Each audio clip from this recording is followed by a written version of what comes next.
Good day, YouTubers. Thanks for joining me. This is video 26 in my series of videos on Ontario Northland models, NHO. And today we're taking a look at the Atlas GP40-2. Now, I'm trying to show off the packaging to you guys wherever possible. So these were delivered in your classic Atlas black box. They're master line locomotives, and they were really advertising their quantum sound system.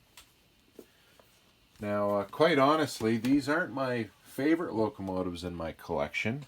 They seem to be a little spottier than a lot of what I have in regards to performance. And the first comment that I have is that they're incredibly loud. Now, when you drop them on the track here, as soon as you select your road number in DCCC, these power up, which is fine. But what I've done here is I've reduced the volume to 30% of what it is normally at.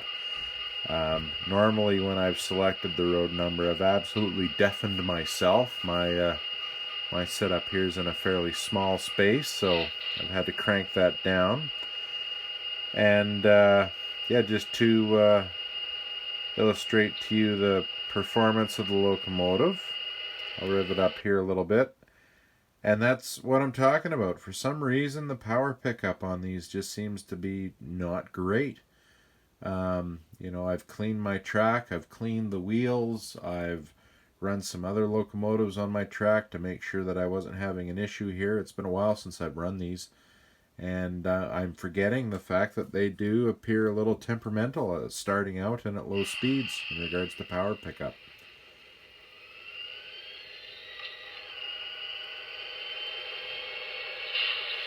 So once they do have a little bit of momentum and such, they are nice runners. Maybe a hair on the light side, but not too terrible.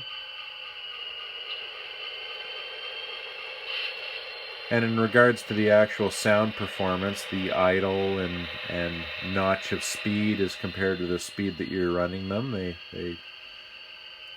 appear to be well thought out.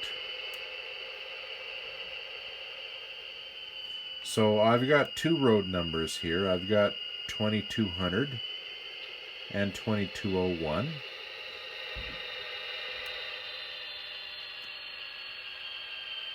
Just before I put this unit on mute here,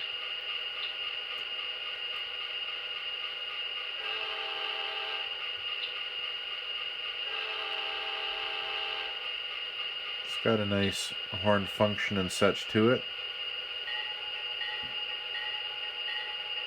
Good quality sounds and a good quality crawl, as long as it's actually maintaining power, that is. So my unit 2200 here seems to be a hair better than my unit 2201 for whatever reason. And I've muted that unit, and now we'll take a look at 2201 in a little closer detail. So Atlas, they appear to have done a good job with capturing the paint scheme and such here accurately. So Ontario Northland 2200 series units are GP40-2s. They were originally Boston and Maine units built back in 1977 and acquired by the Ontario Northland in 2005. 2201 has since been repainted into a slightly different paint scheme, as a little comment, but in regards to some of the physical features of the body, it's correct that they've got the light package above the windshield there on the top of the roof line with no headlight on the low hood. And in regards to locations of access doors and other equipment considerations, everything does appear to be somewhat accurate. The only little mystery here that I have in comparing these locomotives to to the prototype and to each other is that they must have done these in 2 different production runs, because you see here this one has an offset horn. It's on one side of the car body, which appears correct as compared to photos. Well, unit 2200 here, its horn appears to be centered. So yeah, they must have done 2 different production runs of this shell.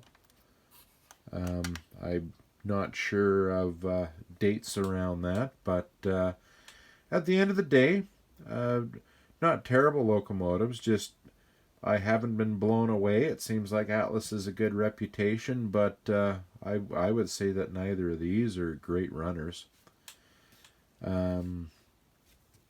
I did apply the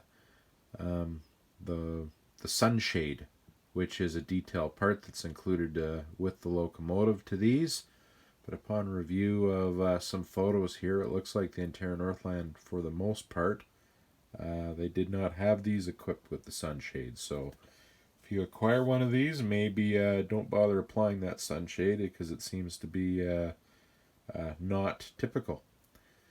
Anyway, I'll leave it at that, and I'll work to have another video up very soon. Thank you.